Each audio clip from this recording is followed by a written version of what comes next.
अयोध्या में राम मंदिर की प्राण प्रतिष्ठा होनी है। इसे लेकर बड़े पैमाने पर तैयारियां चल रही हैं। जहां एक ओर इसे लेकर लोगों में उत्साह है, वहीं राजनीतिक बयानों ने इस भव्य आयोजन को लेकर कई सवाल आम लोगों के मन में पैदा कर दिए हैं। नमस्कार, खबर उत्तराखंड पर आप देख रहे हैं स्पेशल रिपोर्ट और मैं हूं आशीष तिवारी। मंगलवार को अयोध्या में राम मंदिर की प्राण प्रतिष्ठा के कार्यक्रम को लेकर राहुल गांधी ने सीधे तौर पर बीजेपी और आरएसएस पर निशाना साधा है। अपनी न्याय यात्रा के दौरान मीडिया से बातचीत करते हुए राहुल गांधी ने अयोध्या में राम मंदिर की प्राण प्रतिष्ठा के कार्यक्रम को सीधे तौर पर एक राजनीतिक कार्यक्रम बता दिया। कांग्रेस के पूर्व अध्यक्ष राहुल गांधी ने कहा है कि आरएसएस और बीजेपी ने 22 जनवरी के समारोह को पूरी तरीके से राजनीतिक नरेंद्र मोदी फंक्शन बना दिया है। जाहिर है कि ऐसे कार्यक्रम में कांग्रेस नहीं जा सकती है। राहुल गांधी ने यह बयान जिस तरीके से दिया, उससे एक बात साफ हो जाती है और वो ये है कि कांग्रेस राम मंदिर को लेकर अपनी सैद्धांतिक लाइन से बिल्कुल भी हटी नहीं है। अब आपके मन में यह सवाल उठ सकता है कि आखिर कांग्रेस की राम मंदिर को लेकर सैद्धांतिक लाइन है क्या?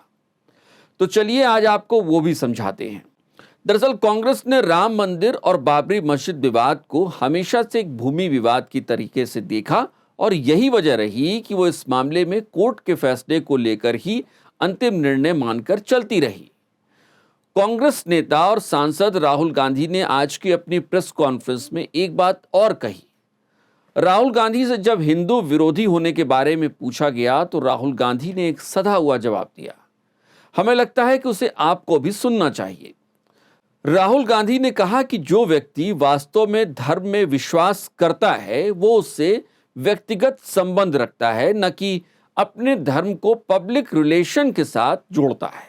राहुल गांधी ने कहा कि वो अपने धर्म का फायदा उठाने में कोई रुचि नहीं रखते हैं। राहुल गांधी का यह बयान उस समय आया जब कांग्रेस के राम मंदिर की प्राण प्रतिष्ठा का निमंत्रण अस्वीकार किए जाने के बाद सवाल उठ रहे हैं। सवालों के बीच राहुल गांधी का बैकफुट पर न जाते हुए सीधे पीएम नरेंद्र मोदी और बीजेपी पर हमला करना बताता है कि कांग्रेस अपनी उसी पुरानी लाइन को पकड़कर चल रही है जो पंडित नेहरू के समय से चली आ रही है। राहुल गांधी ने अपने बयान में इशारों इशारों में एक और बात भी कह दी। दरअसल शंकराचार्यों ने अयोध्या में राम मंदिर की प्राण प्रतिष्ठा को लेकर सवाल उठाए हैं। उन्होंने पीएम नरेंद्र मोदी को यजमान बनाए जाने और मंदिर में प्राण प्रतिष्ठा के मुहूर्त को लेकर भी सवाल किए हैं। शंकराचार्यों के इस कदम के बाद कई लोग ऐसे हैं जो शंकराचार्यों के पक्ष में खड़े हैं और अयोध्या में राम मंदिर की प्राण प्रतिष्ठा के कार्यक्रम को लेकर आशंकित भी हैं।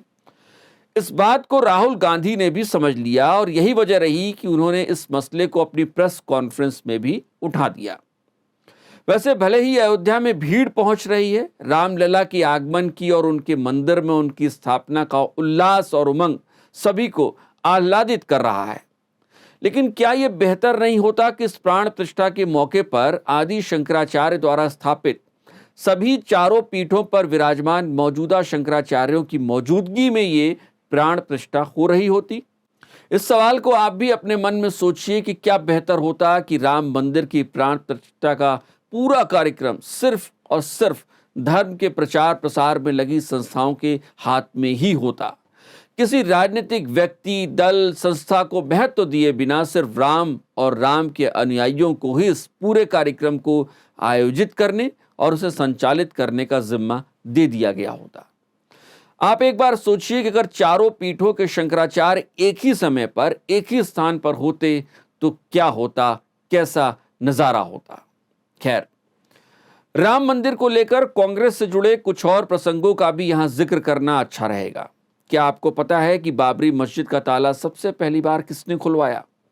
दरअसल इसका श्रेय जाता है पूर्व पीएम और कांग्रेस नेता राजीव गांधी को। साल था 1986। केंद्र और यूपी दोनों ही जगहों पर कांग्रेस की सरकार थी।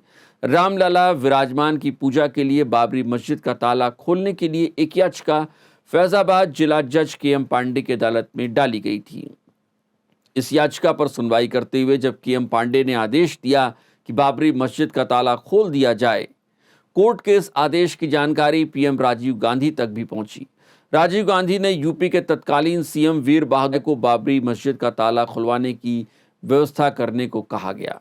ये पूरा काम इतनी तेजी से हुआ कि कोर्ट का आदेश आने के 1 घंटे से भी कम समय में बाबरी का ताला खुल चुका था और रामलला की पूजा की तैयारियां शुरू हो चुकी थी। इस रिपोर्ट पर आपकी क्या राय है, हमें कमेंट करके बताइए। अगर आप हमें फेसबुक पर देख रहे हैं तो पेज को फॉलो करें, और अगर आप यूट्यूब पर देख रहे हैं तो चैनल को सब्सक्राइब करें और बेल आइकन जरूर दबाएं। नमस्कार।